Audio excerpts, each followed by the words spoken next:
बिस्मिल्लाहिर्रहमानिर्रहीम। अस्सलाम वालेकुम। मैं हूं हकीम उस्मान और आज मैं अपने YouTube डिजिटल चैनल से आपसे मुखातिब हूं और आज हम आपको इस व्लॉग में 3 मुतअद्दी अमराज़ के बारे में बताएंगे, जिसमें पहले नंबर पे होगा मलेरिया, दूसरे नंबर पे होगा हुन्नाक, तीसरे नंबर पे होगा हैज़ा। हम आपको आज के इस व्लॉग में बताएंगे कि ये बीमारियां कौन से वायरस से फैलती हैं और इस बीमारी का तारुफ़ क्या है और इस बीमारी की मुकम्मल तफसील भी आपको हम आज के इस व्लॉग में बताने वाले हैं। तो व्लॉग शुरू करने से पहले आप सबसे दरख्वास्त है कि अगर आप मेरे इस YouTube चैनल पे न्यू हैं तो आप मेरे इस चैनल को सब्सक्राइब कर दें, लाइक के बटन को प्रेस कर दें। सब्सक्राइब करने के बाद आपको एक ऑल बटन का ऑप्शन मिलेगा, उसको भी प्रेस कर दें ताकि हर आने वाली वीडियो आप तक बर वक्त पहुँचाई जा सके।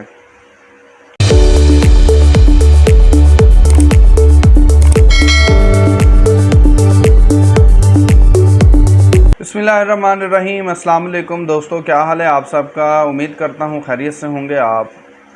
तो आज हम आपको जो पहली मुतअद्दी अमराज़ के बारे में बताने जा रहे हैं वो है मलेरिया।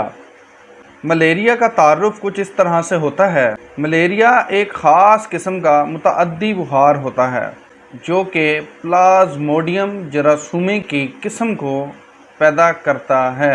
इसकी 4 इक़साम हैं। इस जरासीम की तमाम किस्में जिस्म इंसानी के लिए नुकसानदेह होती हैं।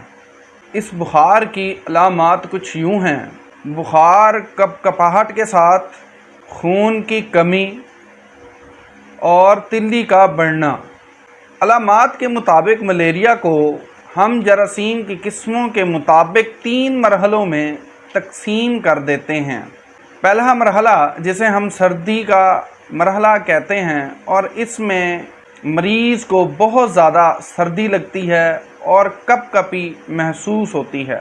दूसरा मरहला जो कि गर्मी का मरहला होता है, इसमें मरीज़ को 104 डिग्री फ़ारेनहाइट बुखार जो है वो होता है। जिस्म में दर्दें होती हैं। तीसरा मरहला जो कि आखिरी मरहला होता है, इसमें बुखार कम हो जाता है और आम तौर पर मरीज़ भी सो जाता है।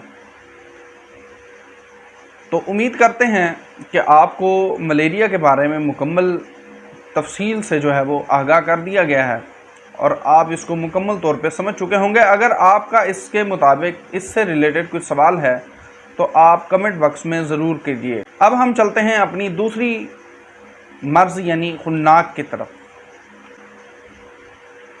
खुन्नाक का तारुफ़ ये एक मुतअद्दी मर्ज़ है जिसमें तालू, हलक और अंजरा के अंदर गर्म होकर एक फासद झल्ली पैदा हो जाती है और मरीज़ आम तौर पर निहायत कमज़ोर हो जाता है। तफसील मर्ज़: इस मर्ज़ का बाइस एक जरासूमा कोराइनी बैक्टीरियम डिफ्थीरिया के नाम से है। और याद रहे नाज़रीन, ये एक छूत की बीमारी है जो कि बच्चों में बिलअमूम पाई जाती है। 2 से 5 साल के उम्र के बच्चे बिलखसूस और इसमें 2 से 15 साल के उम्र के बच्चे बिलअमूम मुब्तला होते हैं। नाज़रीन, ये मर्ज़ मरीज़ का बोसा लेने या फिर मरीज़ के जूठे बर्तनों में खाना खाने पीने से ये मर्ज़ एक मरीज़ से दूसरे मरीज़ में मुब्तला हो जाता है। इसमें जो अलामात हमें मिलती हैं वो अलामात कुछ यूँ हैं: नाक बहता है और उसके साथ हल्का सा खून भी मिला होता है। लैरिंक्स की सोजिश, भरी हुई आवाज़, ज़ोरदार खांसी, निज़ाम तनफ़ुस में कावट, पिलाहट का बुखार होगा या नहीं होगा। नाज़रीन, इस मरीज़ का आम तौर पर जो ब्लड प्रेशर है वो कम होता है।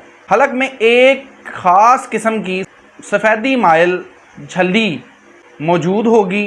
तालू का फालिज होगा। आब में सूजन और मरीज़ की रंगत भी नीलगू पाई जाएगी। तो नाज़रीन, ये था हमारा खुन्नाक। तो अब हम चलते हैं अपने तीसरे, आज का जो तीसरा मौजू है हमारा, हैज़ा। उसकी जानिब और उसके बारे में आपको बताते हैं।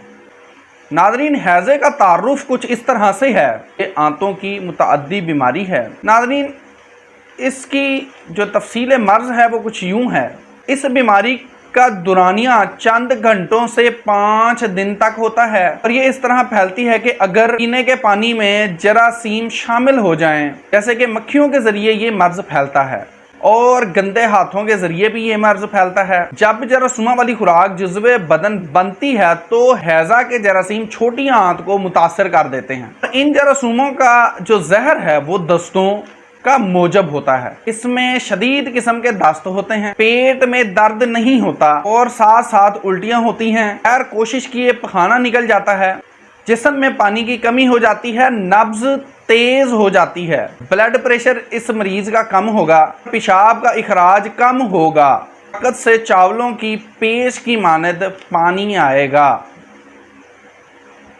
जी तो नादरीन, आज के हमारे इस व्लॉग में हमने 3 बीमारियां डिस्कस की हैं, जिसमें था मलेरिया, खुन्नाक और हैज़ा। उम्मीद करते हैं ये वीडियो आपको पसंद आई होगी। अगर ये वीडियो आपको पसंद आई है तो आप इसको लाइक कर दें, शेयर कर दें, सब्सक्राइब के बटन को प्रेस कर दें और हमें आपकी भरपूर सपोर्ट की ज़रूरत होगी। आप हमारे इस चैनल को भरपूर सपोर्ट दें ताकि हम आपके लिए हमेशा हर रोज़ एक व्लॉग बनाएँ जिसमें हम आपको बीमारियों के बारे में अच्छी से अच्छी जो मालूमात है वो फराहम कर सकें।